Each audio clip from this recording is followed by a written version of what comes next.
Oh, fancy seeing you guys here.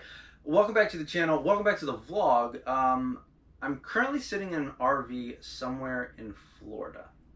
Now, if you haven't seen one of my latest vlogs, a 1,000-mile road trip from Maryland down to Florida, that's why I'm here. I'm currently furloughed from my job, and well, the reason I haven't uploaded in about a week is because my computer died. So, yeah, Apple wanted $800. It would have been 3 to 5 business days, and well, when you're furloughed, you don't really want to spend $800 on your MacBook Pro that you've had for a couple years. So I had to figure out something else. I think I have a solution, aka I found another computer that I was able to use to edit some vlogs, and I think we're gonna be able to get at least a vlog or two out in the next couple of days. I'm also heading back home, so Wi-Fi will be good. But until then, we'll see what we can do. I did lose a fully edited vlog. I also lost files for a second filmed vlog that were supposed to go out like a week ago, and they didn't go out because my computer died, and then I lost everything, and I didn't have those files immediately backed up because it was like, yeah, anyways, let's just get to the good stuff, and welcome back to the channel, guys. Oh, by the way, if you're enjoying the content, please consider liking and subscribing. But we actually got to run to Aldi, so let's do a quick driving montage, and then let's chat. It's nice when the car is parked right outside the RV. Interestingly, I can actually charge it right on an outlet that's plugged into the RV. Pretty neat stuff, honestly. So yeah, we just got our travel cable right here, which is very convenient. All right, let's roll.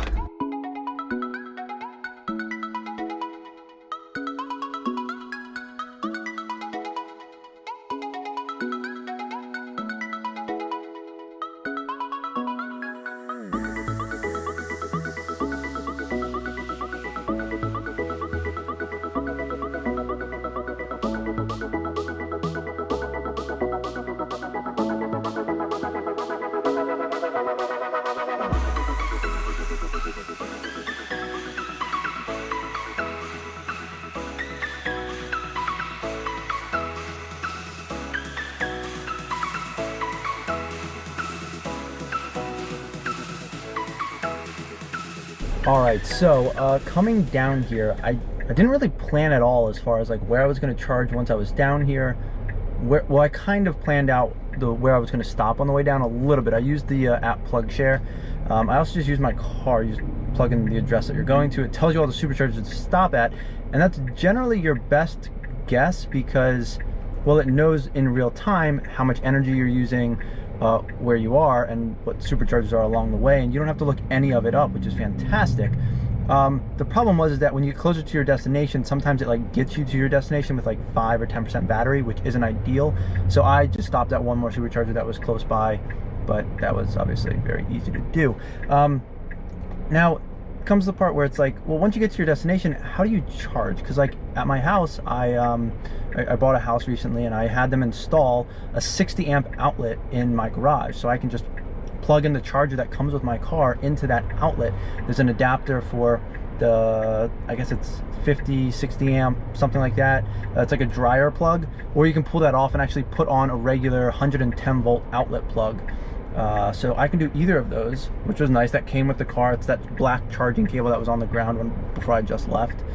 Heading back there now, so we'll check it out more in depth. So the super cool thing is that my car came with this charging cable, carrying case, charging cable, and then these adapters in here. So this is the one that will go into the 50 amp outlet here, and this will replace that. So that's a 120 volt outlet, which will just pop right off, and you can plug this one in. This is the actual charger that goes into the car. There's a little button here. When you push that and the charger's on, it will actually auto pop open the side charge port. And then this right here, there's a green light that just lights up along here to let you know that it is charging. But very simple, but very convenient, having the regular wall outlet hookup and the special hookup for faster charging.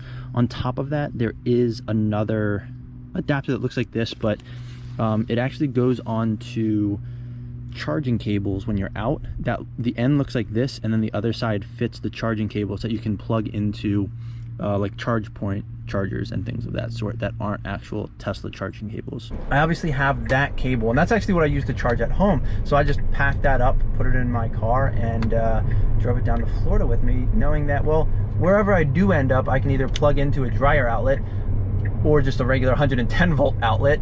Granted, the 110 volt outlet, the most you can really charge at is around 4 miles of range an hour. Sometimes it's only 2 or 3. It really depends on like the amperage that you can charge at. So I'm doing around 12 amps, 112 volts, and I get 3 to 4 miles of range an hour. So it's not too bad. And I actually have been using that to charge my car while at my camper. The closest supercharger is about 25 miles, I believe, up in Sarasota. And then there's 2 more south of me, about an hour, near Fort Myers. One's near the airport and one's a little bit north of the airport. But yeah, they're both down that way. So I actually didn't think twice about how I was going to charge once I got down here. I just figured I would be able to charge, and worst case, absolute worst case, I would drive to a supercharger, have to top off, and then drive back to my destination. But there's superchargers everywhere now, and that's the beauty of having a Tesla versus other electric vehicles. Like, I never really have range anxiety. Even while traveling, don't have crazy range anxiety. The one other time I took this car far without having a supercharger nearby actually was the Outer Banks, and the closest supercharger then was... it was pretty far. I think it was like 2 hours away or something. It was far. I think there's one that's gone in since then, but it wasn't a realistic option whatsoever. And because of that, I did sort of look into what was available, and that's where PlugShare is an ideal app for that. It tells you can look up many different charging options that are available. Plus, I still knew that I could use the charger that came with my car to charge at the house we were staying at. I always bring an extension cord, if not 2 extension cords, to make sure that if there isn't one readily available near the car for the length of my Tesla charging cable, I can run an extension cord, whether it's 50 feet, 100 feet, whatever it is. Just make sure that the gauge extension cord is thick enough so that you can charge at potentially like 4 miles of range an hour. Because if you're only charging at 1 or 2 miles of range an hour, it's great to trickle charge, but that's gonna take think about it, 24 miles of range to 48 miles of range per day that you're charging if you're only getting 1 to 2 miles of range per hour. So I didn't really have to plan anything out per se. I just brought my charging cable and an extension cord, and that's it. And if you forget that, you can probably order an extension cord from Amazon for like 10 bucks. I think that's actually how I got this extension cord, but I use it at my house. But the point is, it's fantastic. Like, I don't have range anxiety down here. I'm pretty much topped off all the time. I plug right into the RV. Now, I actually could plug into those 50 amp RV outlets using the adapter that came with my charging cable. And I did do that once when I was in a pinch because I wanted to top off before having to drive someone to the airport.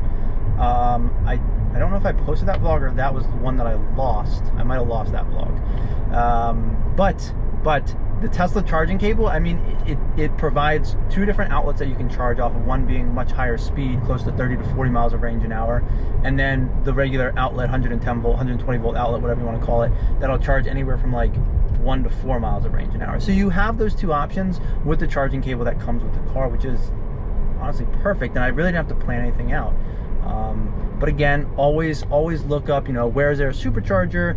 Maybe check up even some destination chargers. So there are some PlugShare, like charge point chargers, and one other type that are in downtown Venice that will charge my car at around 10 to 20 miles of range an hour, depending on which one I go to. Some are a little bit faster than others, but those are very handy. And if you're out for dinner downtown Venice and you park your car for like 2 or 3 hours, it's a great way to get a couple more miles back on your car and replenish whatever you need to sort of get to that destination in the first place.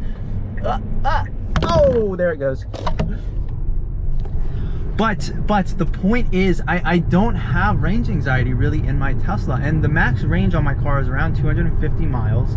I still am able to get that on my car, but the realistic range on my car, the way I drive it, is probably more like 180 miles. But I do know that if I drive it conservatively on the way down here, like I said, check out the 1,000-mile road trip. There was a time where I did have to pretty much try to get the exact range that was on my car. I think I had a 20-mile buffer. If I drive conservatively, I can get the exact range that my Tesla says I'm going to get. So knowing that, I know that as long as I'm within the range shown right down there, as long as that range is more than whatever my destination says on my GPS, then I'm good. So no range anxiety driving down here, was able to hit all the superchargers, didn't have any snafus with superchargers, and once I got down here, I figured it out pretty quickly. I just plugged into the side of the RV outlet, and I've actually just been doing that. I haven't needed to use the 50 amp outlet. You know, I'm just helping out around the farm. So luckily the RV is at the place where all the horses are, and well, I'm just helping out there. So pretty much every day I'm just hanging out around the barn, so I can just leave the car plugged in, and it can basically, I guess, effectively trickle charge all the way back to full. So I'm at 228 miles of range right now, and I'm just gonna plug it back into the RV. I mean, it'll probably be fully charged by the morning pretty much. So everything has kind of worked out nicely, aside from the fact that I am still furloughed. Don't think I'm gonna get my job back, but I guess I don't know. Yeah, I literally haven't heard anything, which is crazy. And that my computer died, which is why the vlogs, hopefully they'll get out in a timely manner, but we'll see. Still gotta edit this one, obviously, once you see it. I don't know if there'll be any others in the works or not. Also, the Wi-Fi situation down here is not great, but if you guys are enjoying the content, please consider liking and subscribing. And to all those that have liked and subscribed and commented, thank you so much for checking out the channel. But I think that's really going to be it for this vlog. I just kind of wanted to touch on, you know, charging, getting down here, and how I'm charging here. Like, obviously I'm not at my house, so I wasn't really sure how I was going to charge. I just figured it's whatever. There's a supercharger within 20 miles. That's what I would do if I had to. But yeah, I mean, having an electric car really isn't that bad. I mean, there's not a gas station on any corner by any means, but I was able to make it work and having a great time. So I'm just happy to have my Tesla with me down here. I can say that at the very least. So I think that's gonna end today's vlog. So as always, thanks for watching, guys.